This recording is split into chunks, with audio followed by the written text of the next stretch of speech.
கோவை மாவட்டம் கிணத்துக்கடவு சட்டமன்ற தொகுதி திமுக வேட்பாளரான சபரி கார்த்திகேயன் சட்டக்கல் புதூர் பகுதியில் பிரச்சாரம் மேற்கொண்டார்.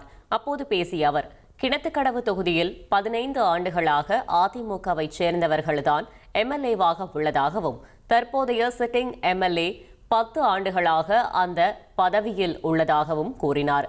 தமிழக மக்களின் பொருளாதாரம் மற்றும் கல்விக்காக ஏராளமான திட்டங்களை திமுக அரசு கொண்டு வந்துள்ளதாகவும், அதனால் இந்த முறை திமுகவுக்கு ஆதரவளித்து உதயசூரியன் சின்னத்தில் வாக்களிக்க வேண்டும் என திமுக வேட்பாளர் சபரி கார்த்திகேயன் கேட்டுக்கொண்டார். குறிப்பாக இந்த மேற்கு பகுதியில் பார்த்தீங்கன்னா மெயின் பிரச்சனையாக இருக்கக்கூடியது குடிநீர் பிரச்சனையை அதிகமாக சொல்கிறாங்க. பஸ் போக்குவரத்து இன்னும் கூட அதிகரித்து கொடுக்கணும்னு சொல்லிட்டு இருக்காங்க.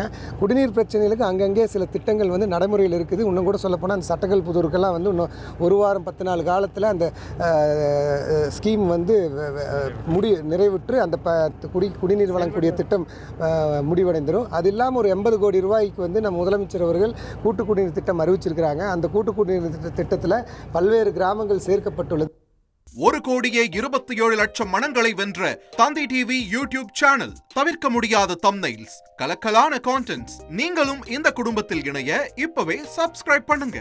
அசுரபலம் கொண்ட எங்கள் டிஜிட்டல் கரங்களில் உங்கள் விளம்பரங்களை சேர்க்க வாட்ஸ்அப் பண்ணுங்க. 893988883778. Email advtthanditv@dttv.in.